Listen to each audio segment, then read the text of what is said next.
বাঁকুড়া তৃণমূল ভবনের শহর সংখ্যালঘু সেলের সদস্যদের নিয়ে নির্বাচনী বৈঠক অনুষ্ঠিত হয়ে গেল আজ। সেই বৈঠকে উপস্থিত ছিলেন বাঁকুড়া শহরের সংখ্যালঘু সেলের সভাপতি শেখ বান্টি, সহসভাপতি রিয়াজ খান, রোহন চৌধুরী, শেখ ফারুক এবং পৌরসভার 12 নম্বর ওয়ার্ডের সভাপতি ইউসুফ খান ছাড়াও তৃণমূলের সংখ্যালঘু সেলের মহিলা কর্মীরা।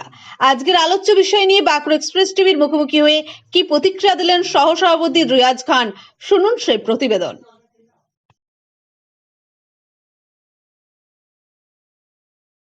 আমাদের তৃণমূল ভবনে সংখ্যালঘু সেলের শহর কমিটির পক্ষ থেকে আমাদের একটা বৈঠক হলো। সেখানেতে মূলত আমাদের যে 6টি ওয়ার্ড আছে সেই 6টি ওয়ার্ডের কর্মকর্তাদেরকে নিয়ে আলোচনা হয়েছে এবং আমাদের শহরের সঙ্গে রয়েছে আমাদের শহর সংখ্যালঘু সেলের সভাপতি, আমাদের সহসভাপতি, সেক্রেটারি সবাই রয়েছে এবং ওয়ার্ড প্রেসিডেন্ট ছিলেন, এতক্ষণ অনেকগুলো ওয়ার্ডের প্রেসিডেন্টরা ছিলেন।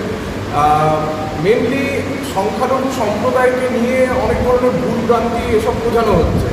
তো আগামী দিনে যে 2026-এর বিধানসভা নির্বাচন, সেই নির্বাচনে আমাদের মাননীয় মুখ্যমন্ত্রীর হাতকে আমরা যাতে শক্ত করতে পারি, সেই লক্ষ্যকে আমরা তার পাথেয় করে আমরা আজকের সেই আলোচনা হলো এবং আগামী দিনে আমাদের বিভিন্ন ওয়ার্ডে ওয়ার্ডে বিভিন্ন ধরনের কর্মসূচি, দলীয় কর্মসূচি হতে চলেছে, সেগুলোরও আলোচনা হয়েছে। মূলত আমাদের শহরের মধ্যে একটা আমাদের যে ক্যান্ডিডেট হয়েছে তাকে নিয়ে আমরা একটা বড় একটা প্রোগ্রাম করতে চলেছি, সেই নিয়েও আলোচনা হয়েছে। আমাদের মূল লক্ষ্য হচ্ছে আমাদের মাননীয় মুখ্যমন্ত্রী মমতা বন্দ্যোপাধ্যায়ের হাতকে আরও শক্ত করা এবং আমাদের সেনাপতি অভিষেক বন্দ্যোপাধ্যায়ের হাতকে শক্ত করা। আপনার নাম? আমার নাম রিয়াজ খান, আমি মাইনরিটি সহসভাপতি আছি শহরে।